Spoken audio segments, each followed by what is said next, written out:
Hello student, स्वागत है आप सभी का आपके अपने चैनल में। जैसे आप लोग पता है हम आपके लिए बैक टू बैक क्लासेस लेकर के आ रहे हैं। तो आज की जो हमारी क्लास होने वाली है, आज जो हम समझने वाले हैं वो होगा बीए थर्ड ईयर के इंग्लिश का क्वेश्चन पेपर, जो कि 2022-23 में पूछा गया है। उस क्वेश्चन पेपर में क्या क्या चीजें हैं, क्या क्या पूछा गया है, कैसे क्वेश्चन आते हैं, इन सभी चीजों के बारे में आज हम जानने वाले हैं। क्वेश्चन पेपर आपके सामने दिख रहा है, आज हम इसी का एनालिसिस करने वाले हैं। तो अगर आप पहली बार चैनल पर आए हैं तो please visit to the channel. If you think it is valuable तो आप सब्सक्राइब भी कर सकते हैं, जिससे कि आपको आने वाली वीडियोज का नोटिफिकेशन मिलता रहे। ऑलरेडी इस चैनल पर बीए से रिलेटेड 2100 वीडियोज अपलोड हो चुके हैं, तो एक बार विजिट करके जरूर देखिएगा। चलिए स्टार्ट करते हैं। ये आपके सामने रहा क्वेश्चन पेपर, कोड नंबर है इसका 5111। बीए थर्ड सेमेस्टर के एग्जामिनेशन 2022-23 के इंग्लिश का क्वेश्चन पेपर है, और इस पेपर का नाम है आपका British and American drama. British और अमेरिकन ड्रामा जो है, जो लिखे गए हैं इंग्लिश में, उनके बारे में बात है। और कोर्स कोड है आपका A04030IT, एंड टाइम दिया हुआ है आपको 3 आवर्स का, एंड मैक्सिमम मार्क्स है आपका 75। नोट्स दिया हुआ है आपका कि पहला नोट है कि ऑल क्वेश्चंस आर कंपलसरी, यानी कि सारे क्वेश्चंस ही कंपलसरी हैं, कोई भी छोड़ नहीं सकते हैं आप। दूसरा क्वेश्चन है आपका give answer of each part of the first question in 100 words and the remaining questions in 800 words, यानी कि पहले क्वेश्चन में जितने भी पार्ट हैं उन सभी पार्ट का आंसर 100 वर्ड्स में लिखना है, और बाकी के क्वेश्चंस है उनका एक एक क्वेश्चन का आंसर आपको 800 वर्ड्स में लिखना है। एंड थर्ड नोट है इसमें कि marks of the questions are indicated in the right hand margin, मतलब राइट हैंड साइड पे मार्क्स भी दिखाए गए हैं। आप देख सकते हो पहला नंबर का क्वेश्चन, जिसमें हर पार्ट का आंसर कितने वर्ड्स में देना है, 100 वर्ड्स में देना है। तो इसमें क्या कह रहा है कि explain any 3 of the following passages with reference to the context and critical comments wherever necessary, मतलब इसमें से किन्हीं 3 पैसेजेस का आपको रेफरेंस के साथ कॉन्टेक्स्ट लिखना है, और जो कुछ अगर क्रिटिकल कमेंट नेसेसरी है तो वो भी करना है। आप जैसे देख सकते हैं आपको ए नंबर यहां पर दिया हुआ है, और यहां पर देख सकते हो बी दिया हुआ है, सी दिया हुआ है, डी दिया हुआ है, ई दिया हुआ है, यानी कि टोटल कितने हैं, 4 यहां है एंड एक इससे पहले है। टोटल 5 है, जिनमें से कितना करना है, 3 करना है। 3 पैसेज का आपको पूरी तरह से आंसर देना है। जैसे कि आप पहला देख सकते हैं, पहला पैसेज क्या कह रहा है, oh I shall never be unworthy of you any more, any souls hero, never never never, ये पहला है आपका। इसके बाद देख सकते हो बी नंबर है कि of course I must do something, you see sleep or no sleep, hunger or no hunger, tired or not tired, you can always do a thing when you know it must be done well, that pipe must be got down, do you hear that you chocolate cream soldier. तो इसको आपको पढ़ना है, B number of जो paragraph है। अब इसको आपको कॉन्टेक्स्ट के साथ, रेफरेंस के साथ कॉन्टेक्स्ट लिखना है, और अगर कमेंट्स की जरूरत है तो वो लिखना है। सी है आपका कि here is smell of the blood still, all the perfumes of Arabia will not sweeten this little hand, oh oh oh.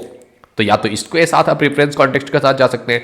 D option है आपका once and for all you can know there's a universe of people outside and you are responsible to it, and unless you know that you throw away your son because that's how he died। तो ये एक paragraph है। Next paragraph है आपका there are certain men in the world who rather see everybody hung before they will take blame। तो ये 5 है, इन 5 में से किन्हीं 3 का आपको रेफरेंस के साथ, कॉन्टेक्स्ट के साथ लिखना है 100 वर्ड्स में, और किन्हीं 3 का ही लिखना है। 2 क्वेश्चन, 2 आप छोड़ सकते हो, ओके। और इसके बाद आपका सेकंड नंबर क्वेश्चन आ रहा है, जिनको आपको second, third, fourth and fifth, ये 4 क्वेश्चन है जिनको 800 वर्ड्स में आपको लिखना है। जैसे कि आप सेकंड क्वेश्चन देख रहे हैं, कह रहा है कि write an essay on the development of drama ideas in 20th century. 20वीं शताब्दी में ड्रामा की जो आइडियाज हैं उनके डेवलपमेंट पे एक एस्से लिखो कि किस किस तरीके से डेवलपमेंट हुआ, एंड 12 मार्क्स आपको इस क्वेश्चन के लिए मिलने वाले हैं। या फिर और करके दिया हुआ है, मतलब कि दूसरे ही क्वेश्चन के लिए 2 ऑप्शन आपके पास है, ये कीजिए या ये कीजिए।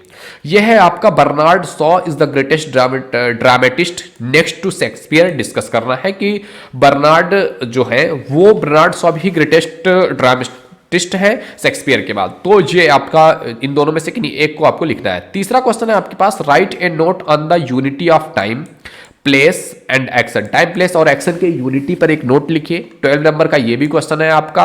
और bring out differences between prologue and epilogue. तो इन दोनों में से तीसरे का जो ये दोनों ऑप्शन है, इन दोनों ऑप्शंस में से किन्हीं एक ऑप्शन के साथ आपको जाना है। अब आगे बढ़ते हैं अगले क्वेश्चन की तरफ। 4th नंबर क्वेश्चन कह रहा है आपसे कि एक्सप्लेन जो है Macbeth as a tragedy of vaulting ambition. या तो ये लिख दीजिए या फिर और अथवा करके दिया हुआ है write a critical appreciation of the play She Stoops to Conquer. तो इन दोनों में से किन्हीं एक क्वेश्चन का आपको 800 वर्ड्स में आंसर देना है। इसके बाद 5th नंबर क्वेश्चन है आपके पास write a note on Eliot's philosophy of good and evil as evidence in Murder in cathedral.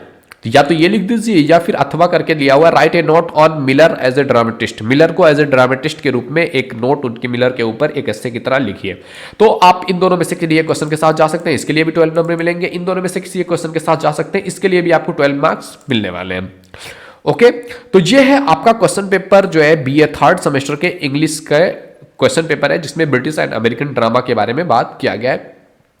पहले क्वेश्चन के लिए आपको 27 मार्क्स मिलने वाले थे, क्योंकि 3 क्वेश्चन करने थे। 9 नंबर आपको यहां मिलेंगे और 12 नंबर करके 4 क्वेश्चन, वो है 48 और 27, टोटल 75 मार्क्स आपको मिलते हैं इस पेपर से। ओके, आई होप आपको पेपर समझ में आया होगा। अगर वीडियोस पसंद आया हो तो वीडियो पसंद अगर आ गया हो तो लाइक जरूर कर दीजिए। चैनल पे नए हो, पहली बार आए हो तो एक बार विजिट करके जरूर देखिए। If you think it is valuable तो आप सब्सक्राइब भी कर सकते हैं। आने वाली वीडियोस को नोटिफिकेशन मिले इसके लिए बेल आइकन जरूर हिट कर लीजिएगा। ओके मेरे दोस्त, तो मिलते हैं आपसे अगले वीडियो में, तब तक के लिए Jai Hind, Jai Bharat, thank you, bye bye.